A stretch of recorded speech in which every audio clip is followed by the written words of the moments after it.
In this example, we're going to find the domain of the following functions and state it in interval and in set builder notation. So in this first example, q of x is equal to 2 over the square root of x plus 9. So there are two things that we need to be paying attention to here. One, there's a variable in the denominator, right? And two, there's a variable under a square root. So we have both of those issues happening. And I want to just look at the square root issue for a moment. So if we just ignored for a minute the fact that the square root of x plus 9 is in a denominator, and we just looked at the square root of x plus 9 itself, you would tell me that x plus 9 has to be greater than or equal to 0, right? Okay, so let me ask you this. Can x plus 9 be equal to 0? The square root of 0 is 0, right? So if we have 0 in the denominator, that's a problem, yeah? So if you were just looking at the denominator issue, you would say, well, x plus 9 can't be 0, right? Or you would set it equal to 0 and solve that. So how about we just take away the equal to sign? So we just make it x plus 9 strictly greater than 0.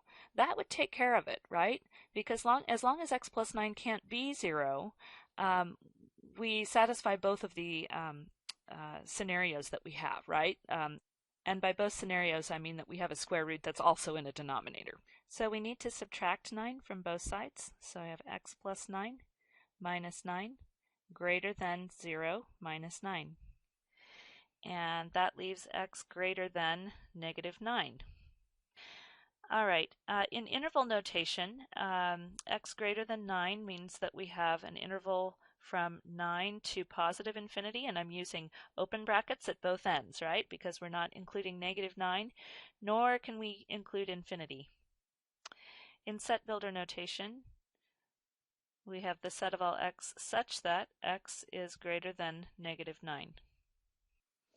Okay, with this next example, we have r of x equal to the square root of x minus 3 divided by 8 minus x.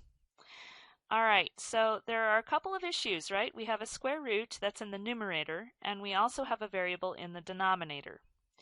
All right, so let's look at this for a minute. I know that x minus 3 has to be greater than or equal to 0, yes?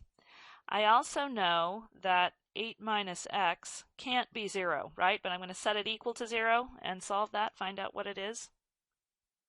Okay, so let me solve both of those things. So with x minus 3 greater than or equal to 0, I'm going to add 3 to both sides.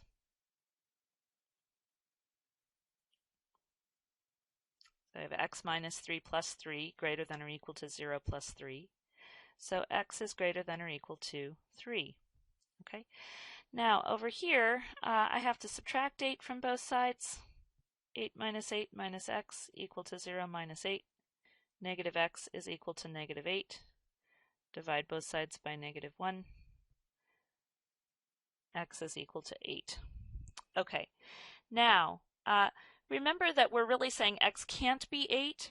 By the way, be careful with that. A lot of you are going to be tempted to say 8 minus x is not equal to 0. There are a lot of values of x that make that statement not equal to 0, but there's only one that makes it equal to 0, and you want to find that one, and then tell me that x can't be that, right, when you state the domain. Okay, so let's look at the number line here. What's going on? Everything's above 0 here. 1, 2, 3. So I have everything bigger than 3, 4, 5, 6, 7, 8. Okay. X can't be 8, so I'm going to put a little open dot there, but it's everything bigger than 3, excluding 8. Yeah? So I just kind of want to shade what we have on the number line there. Does that make sense? So we have everything greater than or equal to 3, but not including 8. So in interval notation, I'd have the interval from 3 to 8, right? Close bracket at 3, open bracket at 8, in union with 8 to positive infinity, right? That includes it all. Okay, so how would we state this in set builder notation?